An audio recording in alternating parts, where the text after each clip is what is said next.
All right, good deal.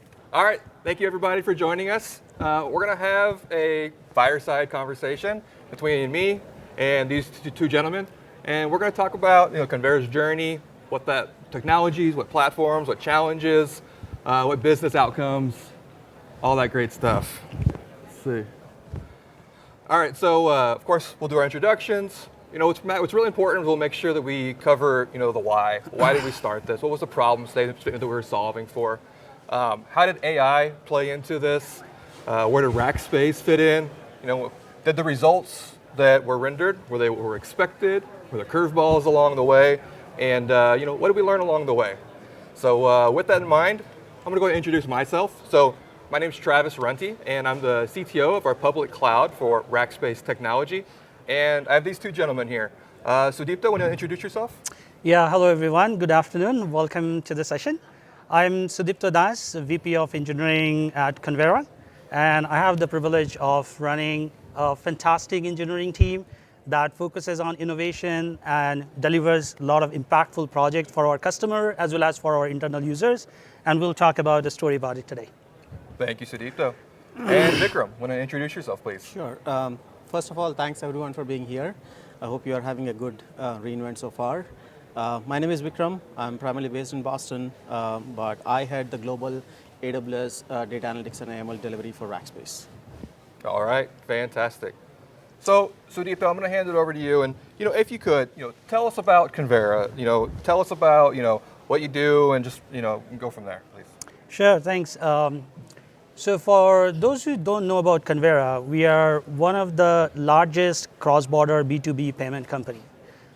We process business payments for about 26,000 customers, and we have a pretty large global footprint, and we support about 200 plus countries and 140 plus currencies. That about almost all the countries and the currencies in the world. So let me break it down a little bit, what it really means. Those are all the numbers, good stuff.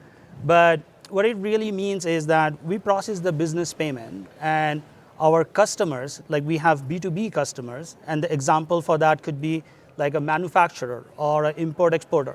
So they pay their invoices for their suppliers. We also have customers who are in the B2C space, mostly like the pension payroll processor, where the beneficiaries are in different countries and they pay their pension payroll to their beneficiaries. We also have the universities and the higher education institutes where their international students pay their tuition through our system.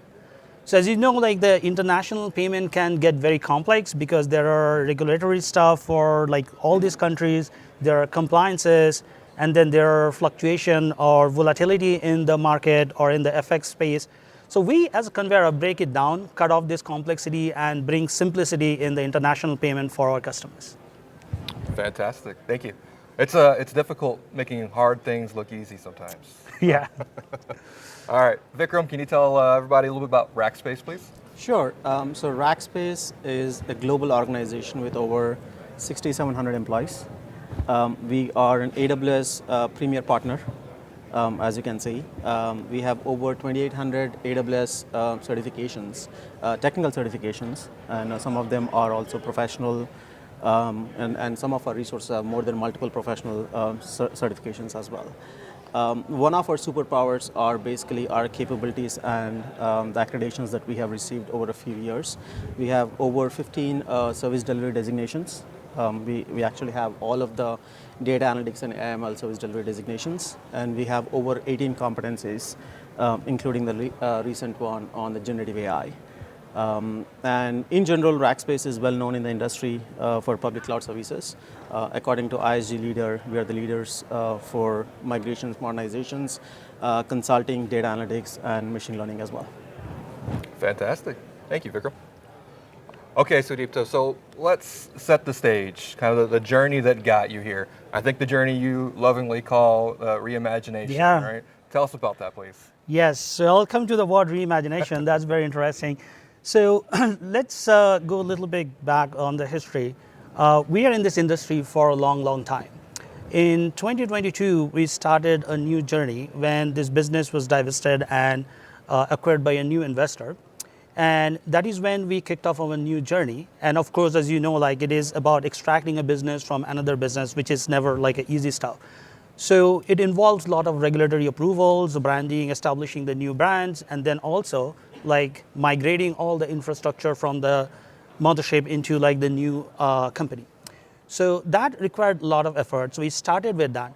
But within that, we actually thought that, okay, we will take this as an opportunity and set this as a foundation for our journey. It took us about like an year, which was really fast to get like an entire infrastructure out of one company and migrating it over to the AWS. But within that time frame, we also started doing the blueprinting for the future of our product, our platform, and our internal application landscape. So while we're doing that, one thing we realized that it's just not only about the customer-facing applications, product, or platform. We also need to reimagine how do we business and how do we support our customers internally. And we use this word reimagination because this entire journey is not necessarily about upgrading the technology. So for example, it is not about like taking Java 7 application, upgrade it to Java 17 or things like that. It's rethinking about how do we do our business, what is our business processes, and reimagine that to be prepared for future and serve our customer better. So from that point of view, like we also started this new enterprise case management system, which is very workflow-based, sophisticated internal application for any case that we receive from our customers. While we are in that journey, we realized that, well, there is a need. We are building like a very sophisticated workflow-based system for the case management, but if the intake process is not sophisticated, then that is where we'll get the backlog. So we received a lot of emails from our customers about like different servicing needs and everything. So that is where we thought like, okay, if we don't address that pain point of where we are getting so many emails, and if we don't automate that process, we are not really reimagining our process. We can have a really good application or a customer care system on the back end, but the input channel or the intake channel is basically clogged. And that is where when we had this problem statement of the challenge, we looked into what could be our solution. And that is when the Gen AI solution, we started doing a rapid proof of concept, started trying to find a proof of value for that. And once that is established, the implementation was just a natural progression. Fantastic. So along that journey, at what point did you realize that AI could be leveraged to assist you on those next steps? Well, this is in general like where we are doing a manual thing where we have to do the automation, right? And when we talk about the natural language, like email is basically the natural language. So understanding that natural language, translating the intent of that email, and then like invoking the actual case management system to create the case with the proper case type and the subtype. So it's basically like the AI task. So that was more of like the natural thing. I think what was the bigger question there is why Gen AI and why we got into that, right? So that was more of like the decision point that which technology that we will pick to solve this challenge. Okay. So let's jump into that. Some of the challenges. Where exactly did you find yourself, and what was the road ahead that you were facing once that was all determined? Yeah, so when we talk about the challenges, let's go back to the starting point, right? Like where we were. So in the system that we had is there are 130 shared email boxes. Now, why 130 shared email boxes? Because we are a global company. We support like all different regions. And this shared email boxes was basically a manual workaround for having a workflow system or not having a workflow system. So this email boxes, shared email boxes acted as a proxy of the workflow. So we have this shared email boxes for different regions, different countries, different customer type, different case type, and it was all like monitored by our customer care team. So instead of having a workflow when the email comes and assigning it to the proper case type and the case subtype, what we had is like, okay, we are asking the customer, send us the email to this particular email box that we can pick up. So the workflow was done very manually, and it was pretty much like a creative hack, I would say. So that was the part, and that's what I was referring to as the complex intake process. Unless we solve for it, we'll not be able to get to our future state or the desired state. So that was one of the challenges that we had, and we absolutely had to do the automation for that. Now, what was the other big challenge? So as I said, it is a reimagination project, right? It is just not a technology upgrade.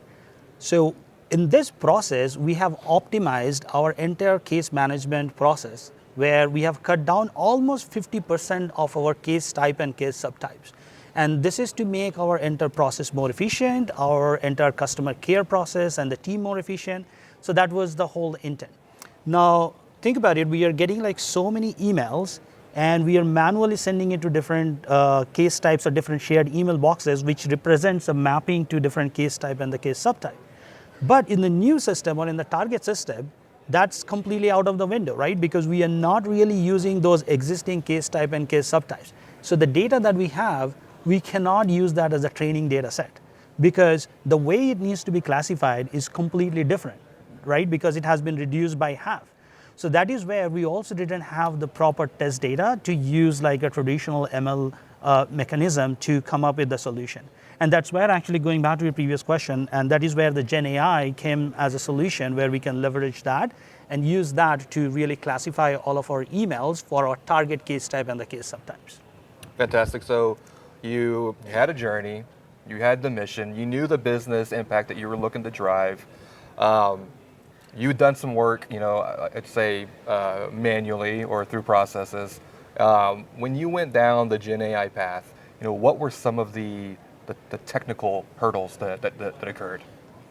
Well, so it was very new technology, right? From the timeline perspective when we started. So some of the challenges were like where to start, making sure, and we are very much like a regulated industry, we have to make sure like all the data that we are using is not violating any of our customers' policy or the privacy.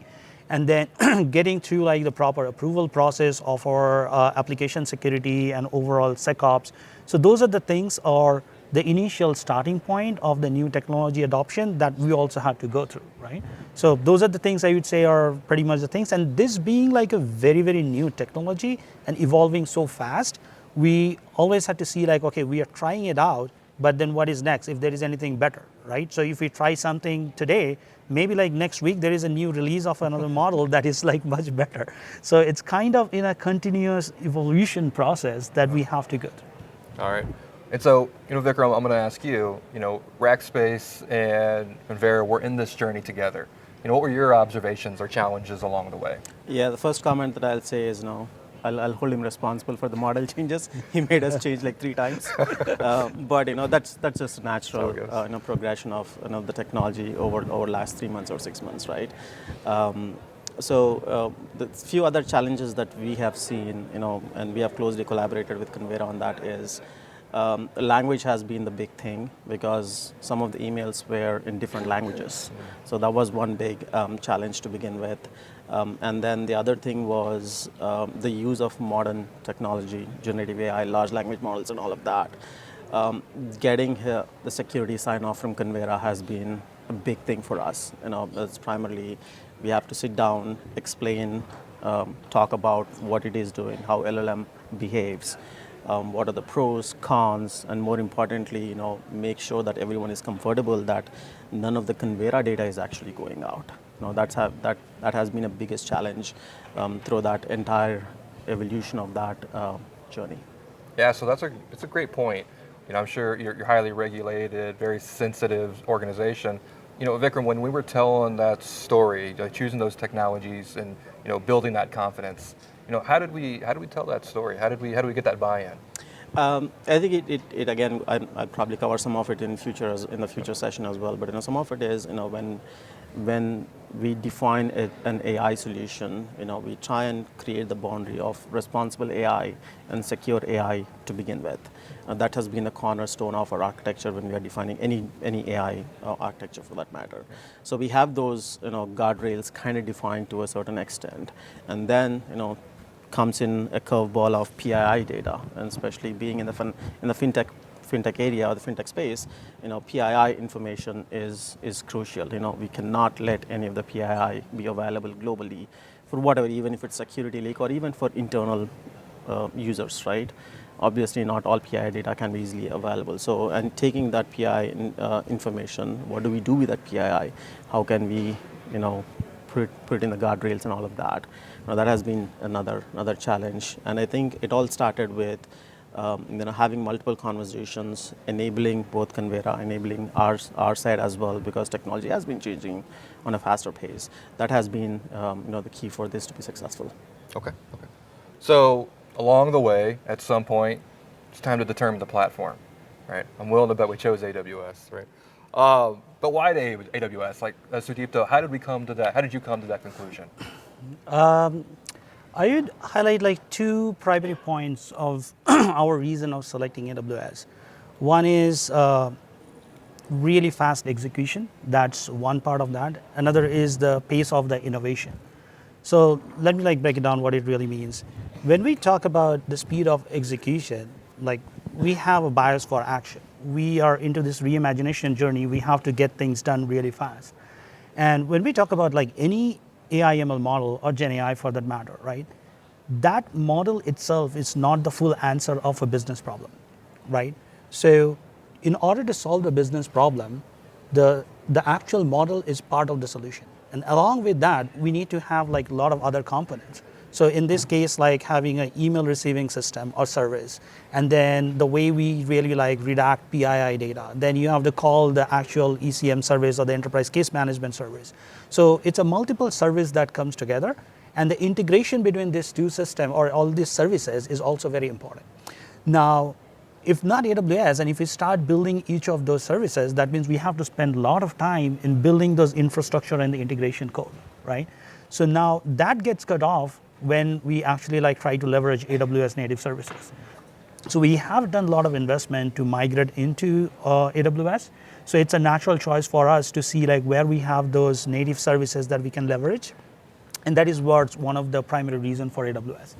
And then the second point was the pace of innovation, right? As I was mentioning, it was moving so fast, especially in the Gen AI space. And then Bedrock came as a game-changing service for us, right? So we can build that integration, but we also have the flexibility to try out a lot of different underlying models without really sacrificing on the time and really having a very quick turnaround time on each of those. So it gives us a lot of flexibility in experimenting as the industry or the technology is progressing and maturing. And then also we being there in the AWS, the ecosystem and all the connected services, that gives us that speed of execution. All right. And then, Vikram, so as part of this, what factors did we incorporate into that journey to help evaluate which platform was the right destination for this from the Rackspace perspective? Yeah, I think it goes back to our approach, right? How we do build AI or Gen AI solutions for our customers. It's not an architecture was defined overnight. Yeah. We actually sat down with Sudipto and his extended team. We had multiple conversations around what's the right thing to do. And more importantly, we take a step back from technology and start looking at the business problem first. So we tackle from the business problem first, understanding what is the business challenge that we are trying to solve, and then come to proving the technology can solve that problem. And as part of that, why AWS perspective, some of it is Sudipto has already covered. Because of a relationship that we have with AWS, there is additional SMEs that we can bring to the table as well, both from AWS services side, whether it's funding options or additional SMEs that are needed specific to fintech industry, what to do, what not to do, something that is equally important as well for any solution to be successful. All right. I want to ask you another question, Vikram. So as technologists, oftentimes we try and solve problems with technology, losing sight maybe of the business reason, right, or why we're doing this. As we went down that journey, how did we stay oriented to make sure we're not using technology for the sake of it, and we're actually keeping the business challenge or the business outcome on the horizon? It's a tricky question, but what I would say is when we are, especially in an AI-specific solution, right, we are not trying to replace any human per se. What we are trying to do in building solution is how can AI augment and make that resource better? What tools can we provide that to particular resource to make sure that in Convera's case, effective classification and effective customer response is happening. I think that's the approach that we have taken in general. All right. Yeah, that's actually a good point, because when we did this proof of concept, there are a lot of discussions about whether we should use Gen AI or is it just because a buzzword and then we are getting pushed into that, right? But it was more of the things that I mentioned before that in a typical AI where you have like a lot of data volume, you have a training data set that you can use, then it would make a lot of sense. But in our case, it was a little bit different because we really didn't have that much of a training data set that we could use for our future case types, right? So that's where it actually fit really well into our overall solution. All right. And then overall, like, AWS ecosystem as well, right? When the large language models came out, obviously, other partners were way ahead. AWS was a little bit behind. But the way AWS enabled some of those services to be available for external customers, that was a huge differentiator for any organization, to be honest. All right, fantastic. So, Sudipto, you ended up choosing Rackspace as the partner to go along this journey with you. Can you tell us a little bit about why Rackspace, what that decision, what that evaluation consisted of? Yeah, it also goes back to one of the similar points, why AWS, that was about like the speed of execution, right? So we are looking really for like a partner who has the approach of doing a really quick proof of concept, prove the value, and then really go to the next step. The team who has a good AI experience, AI practice area. But what is also very important is this is a proof of concept. This is also an experiment. And it is very important to bring together that three-party relationship, right? It's our engineering team that we have, then the specialized skill set that Rackspace or anybody brings in, plus AWS, because it's a new product that they launch, bringing them, getting their support, that is also very important, right? So that's where Rackspace was embedded in our team for quite some time, right? They know our environment, they know our business. So it was more of like bringing all these three parties together, exploring this new technology and having that approach of testing it out, doing like a proof of concept rapidly. That is what actually like helped us to go ahead with this Rackspace. Got it. So kind of a three organization team that had their own specializations, their own focuses, but operated as one organization. Yes. Yeah, because it's a new technology. There are different architecture. We have to review that with the AWS solution architect team. We have to bring their expertise, have to tweak that for our actual productionalization. So that is where we really needed all the groups to come together and work as like a one common team. And that's why it was really important for us. All right, fantastic. So one of the specializations that Rackspace provided was specific to AI, right? Yes. Vikram, I'm going to ask you to kind of expand on our approach to AI and the business unit we've designed to focus on this expertise. Yeah. So before I talk about our approach and all of that, I'll take a step back and explain what FAIR is in general. About 18 months ago, what we have done at Rackspace is we took a step back when the Gen AI hype started and everything. What we have created is we have created a spin-off within Rackspace organization called as FAIR. It stands for Foundry for AI by Rackspace.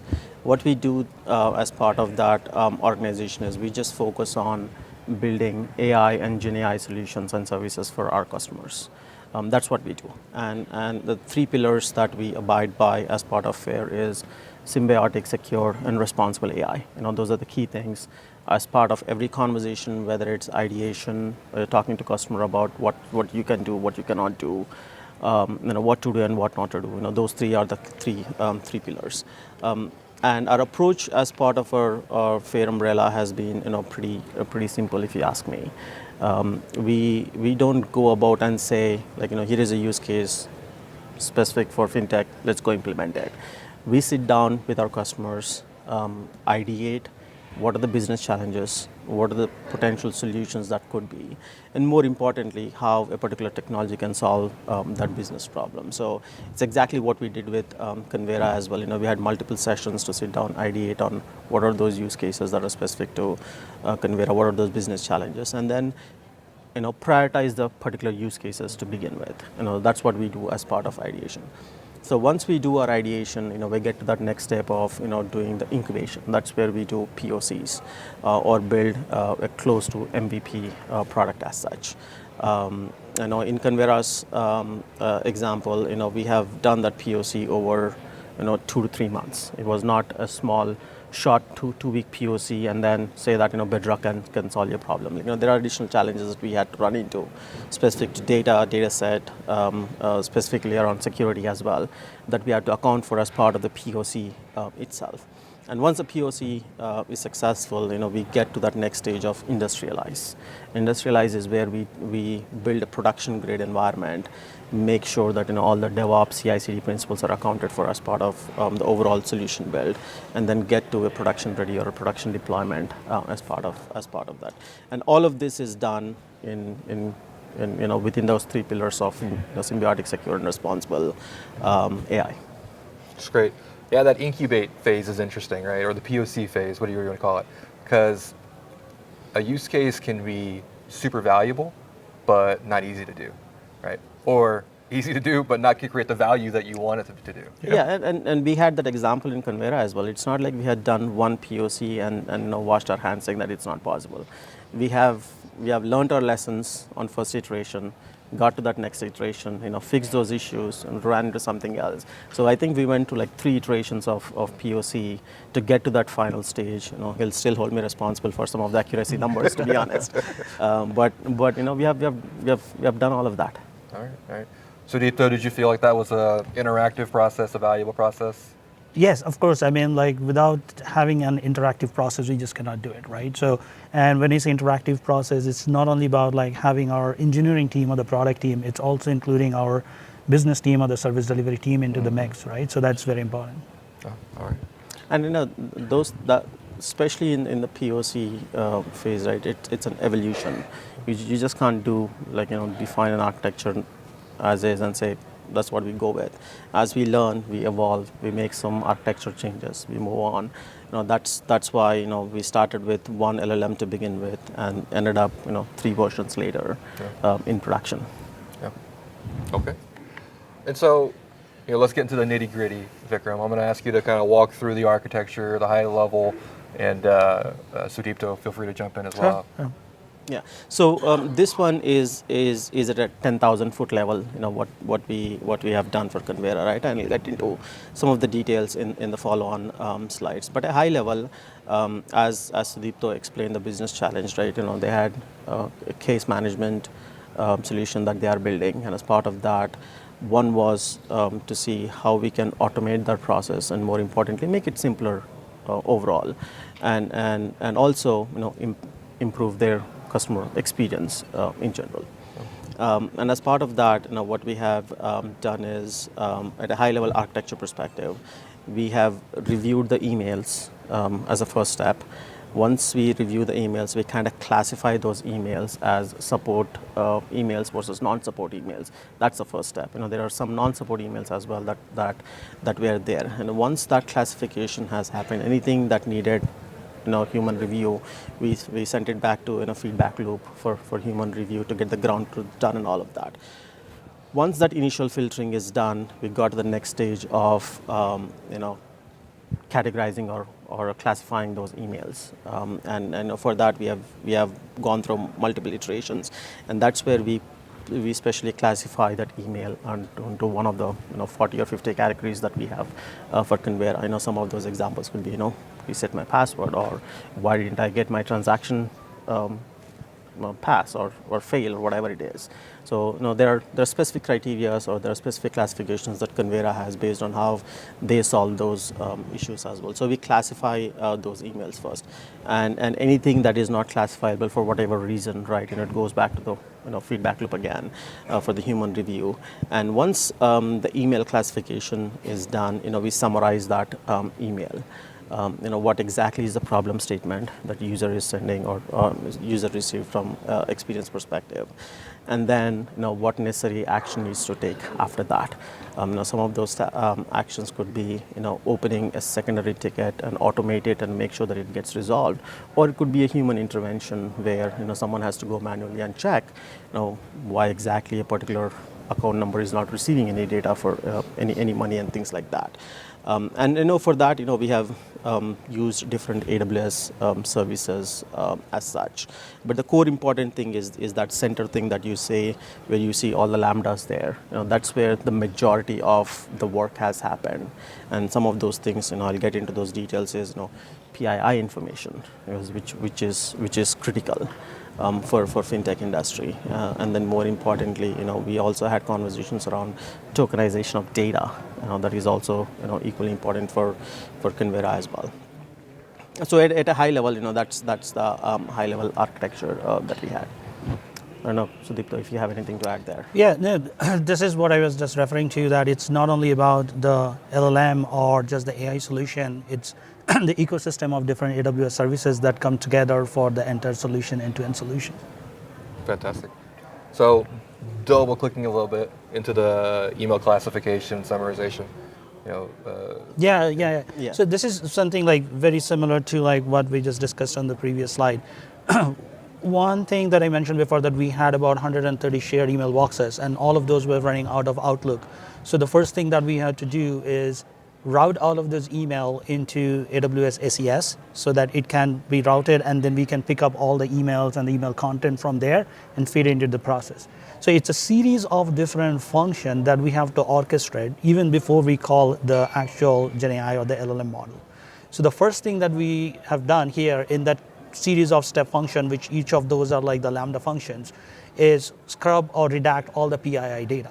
So we keep coming back to that topic of the PII data because in our regulated industry, that is very important. The privacy of the customer is very important. And this is also about like the internal governance about the AI, that do not use the customer PII data if it is not really required, right? So for us, in order to do this customer classification, it doesn't fall into the bucket or in the category where we have to use the customer PII data. So that is the first thing that we do in the PII or in the classification process. Now, every time we run this classification process, it's also a cost. So we have to see that what are the emails we are sending through that classification process. Now, if you think about the entire process, when a case gets created in our case management system, there is back and forth communication with the customer. Now, when we send an email, the customer can reply back. And for those replies, we already know what is the case ID, what is the case type. So there is no point of sending it through the expensive classification process. So that is where we actually embed a case ID in when we send that email, and when we receive it back, we parse it and then automatically attach it as a customer response into one of the existing case IDs or the cases. So after filtering out all of those in this step functions, what is left out is the brand new emails that are the new request for a new case. So that comes into a step function, and from that step function, we invoke the Bedrock APIs to get to do the classification. And what we get back from there is what is the case type and the case subtype for those. And once we get that back, we have a separate step function that invokes our case management API and creates a case for that. And in this loop, as Vic was mentioning, that there could be error in every single step. And as it errors out, it goes into like the handle error queue, and that gets actually handled manually. And there are certain type of like emails in this process. For example, some of our customers send secure email, like no content in that email. It's more of like, this is the link, you go to this external website, see the content and bring it back. So those are the things that fall into our exception scenarios, because that cannot necessarily be classified because it requires manual clicking, going into a different application, and et cetera, et cetera. So that's kind of like the overall classification process and how we really do this execution. A couple challenges that we have seen and observed as part of this overall solution. We'll right now obviously spoken about the language. One thing that Siddhartha mentioned earlier was the data set, the training data set being available. So we had multiple instances out and iterations where we had created some level of synthetic data to mimic those emails and train the model using that. Obviously, we didn't get into the level of fine-tuning the model as such. We've used prompt engineering as much as possible. But in the PII removal for the PII removal, we used SageMaker's service and a model within the SageMaker to do that.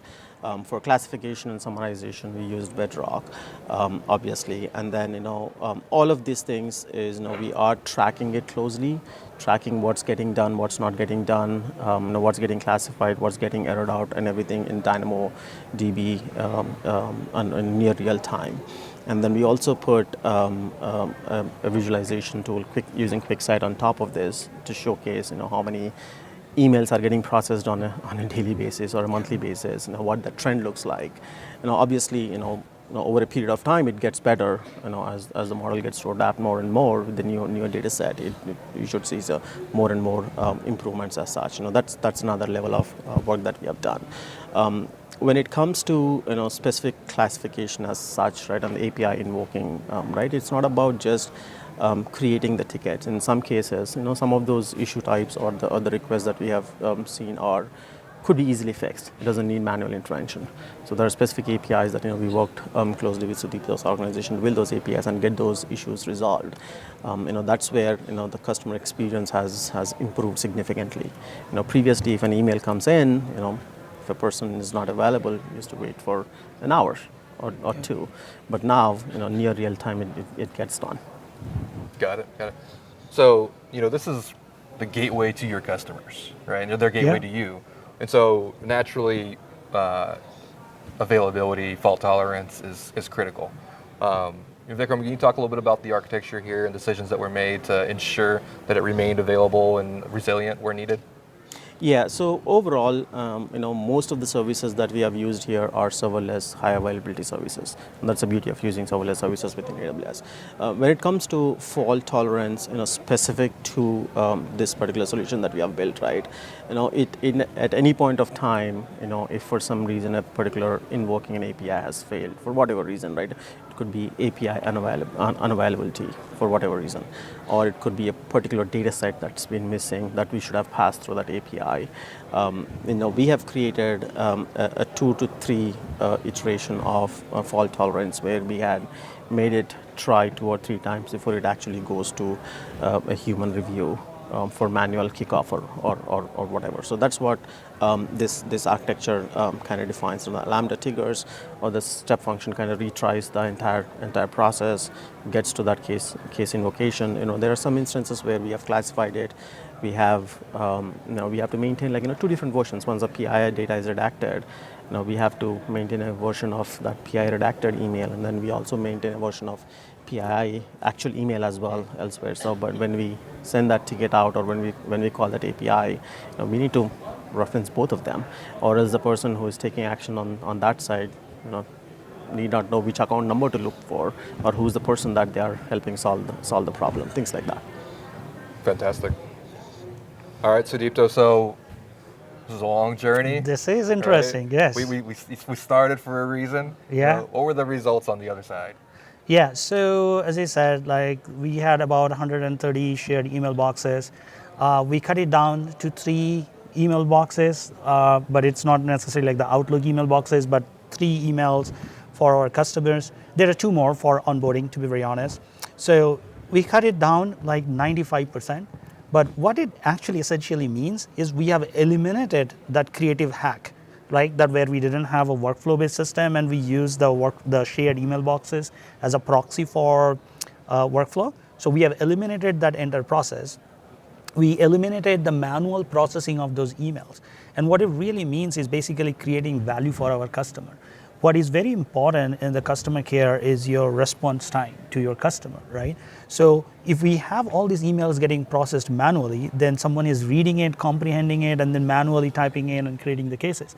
So now we have completely changed that process. It's all near real time. Email comes in, automatically gets classified, and the case gets created automatically, right? So that is very important, that 82% of the accuracy that we have achieved of this model, where 82% of the cases are completely getting 100% getting created automatically on our case management system. So the 18% where we don't have that, it's like some of those secured emails or encrypted emails fall into that category. There are certain emails or even the PII data extraction are also reduced certain percentage point. But these are the areas where we'll be doing. And as I mentioned, it's a continuous journey. There will be evolution. We will see without PII data how we can improve that accuracy. But that's the next step progression on that. Got it. So wildly impactful.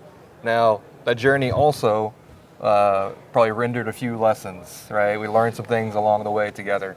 So Deepto, I'll ask you first. What are some of the lessons learned along the way? I'll highlight 2 points. One is when we are working with Gen AI, and particularly in a regulated industry like ours, be prepared. Like if you're doing a rapid MVP, like really, really fast, so just be prepared to sacrifice some accuracy, like in your initial release, because you have to really redact some of the PII data, etc. That can reduce your accuracy by a few percentage points. So that's one of our learnings. I'd highlight there's another point that also I mentioned before is the fast-paced evolution of this technology, right? So be prepared that it is not that we build it now and that is good for like next 6 months or even like years, right? So be prepared to the evolution of this technology, be prepared to change whatever you have done now and improve that to improve the accuracy and the efficiency of the model. Vikram?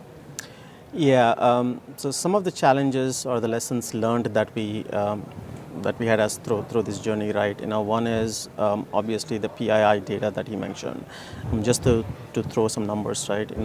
Without PII data redaction, we have seen above 90% accuracy, and the second one is the label noise. The label data, the noise was too much. What I mean by that is, some of the example, there could be an email that says, reset my password, I'm not able to send money or whatever, right? When a human reviews that email, it could classify into, one of the 2 or 3 classifications that Convera has. And depending on how the AI model classifies it, you can call it as, it's 100% success, or it could be, 30% success. That's a one big challenge or the lesson learned that we have. The label noise is a real thing, within building an AI solution, and then the rapid pace at which all the LLMs were being available, right around at the start of the year, right?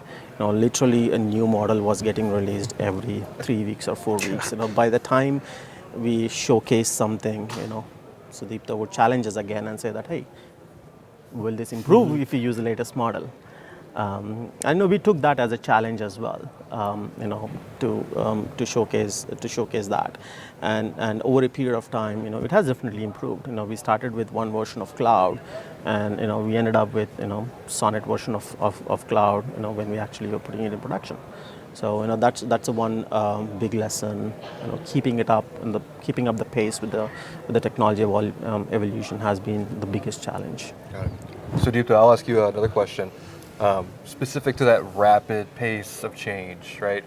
What was the balance of, protecting what change you introduced, like how rapidly you incorporated it, to not missing out, right? How did you balance that as a business?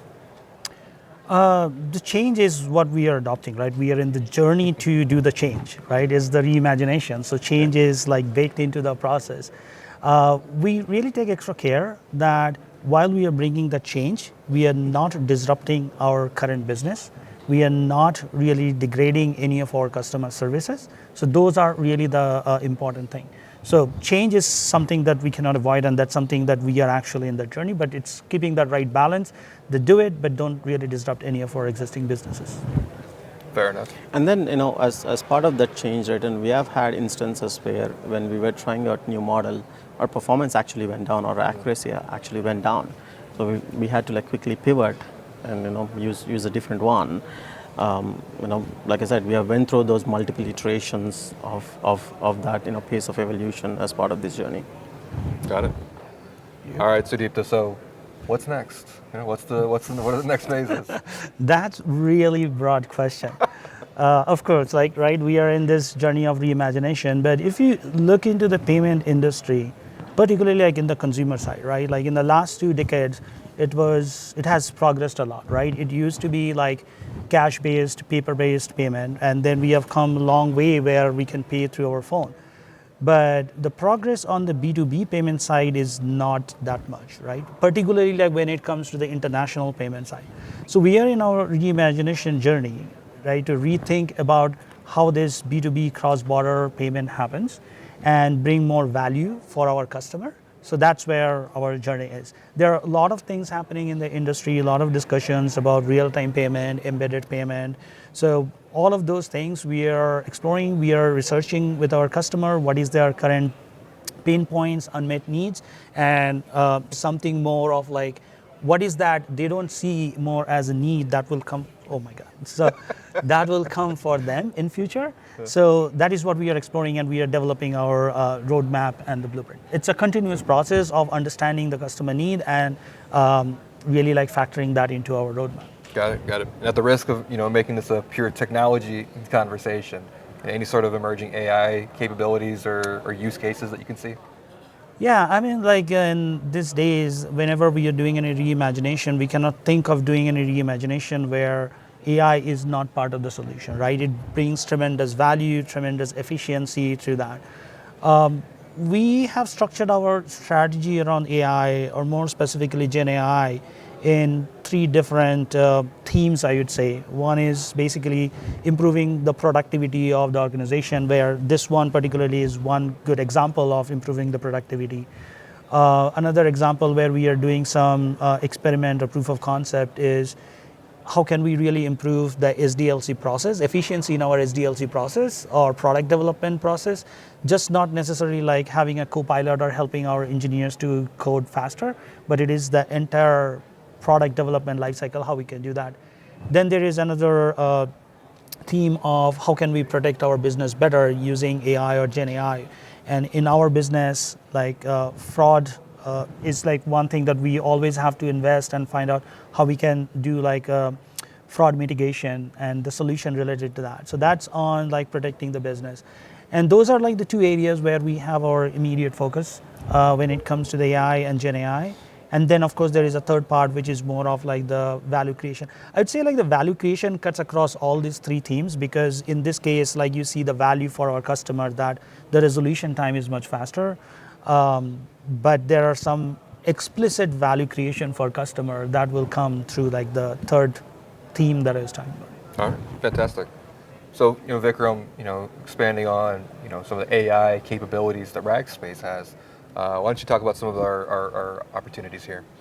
Yeah, so in general, there are like three broad areas that we've been focusing on from AI solutions perspective or generative AI solutions perspective. Now, one is creating those SMEs within your organization or a sub-org within our organization that is primarily focused on knows the enterprise data very well, understands and responses clear and crisp. Imagine if you have an intelligent SME within a software development organization where you can go look at the documentation from before. An agent has a knowledge base that goes to Confluence, OneDrive, whatever your organization standards are. That's one area. Building those intelligent SMEs for an organization is one area. The second one is actually taking it a little bit further and creating those assistants for an organization. Imagine a regular request that everyone does is send an email to HR saying that give me my employment verification letter, and and an assistant can get that thing done automated end to end. It's basically the intelligent automation where you put in a request or you send an email and then pop, and 5 minutes later you have an email back saying that here is your employment verification. So that's the second pillar. And the third most interesting pillar is which is where the future of generative AI is, to be honest. You obviously have seen some of the announcements today on the co-workers, or I call it as agentic architecture. That is the future, and that's what we are working on. Having co-workers within our organization to begin with, and also as part of our service delivery, building multiple co-workers for us to make our life easier from the delivery perspective. Got it. And as part of that, right, if you look at that evolution of the general purpose AI to purpose built AI, those SMEs or SMEs are primarily, who act as an intelligent agents. That's where the Bedrock agent or Q, for that matter, kind of falls into that. But the more modern, the custom AI agentic is where there's still some level of evolution that needs to happen. I wouldn't say evolution, but more importantly, the organization is to build those agents. As part of that, AWS is giving the foundation available through whether it's Bedrock or all the foundation models that are available through. You just have to build on top of it. You fine tune it specific to your organization data set. Do your inferencing, and then more importantly, build an application on top of it that everyone can utilize. Imagine, as part of your software development lifecycle, right? If you have an agent that can actively look at the code that you are writing, make constant recommendations saying that, hey, in a simple statement, you use whereas and group by in one statement. If you do it one way versus the other, there's a fundamental difference in the SQL execution plan. It's as simple as that. But still, an agent can actively review those things, provide recommendations, and a second agent who has actually reviewed the code, created the test cases for you guys. That way you don't have to build the test cases from scratch. And then it could be an agent where it's running the entire test case end to end and providing the results to you. And I think that is the future of AI and generative AI. Fantastic. And we've talked a lot about Rackspace, AI, FAIR. We've got very specific packaged offerings that are available on the marketplace. We mentioned the IDA process, help you understand what's possible, how we can help you through that. Just kind of brainstorm together and know what is out there, what is a possibility. And then we also have the full accelerator, right, where we take you from end to end through those 3 phases.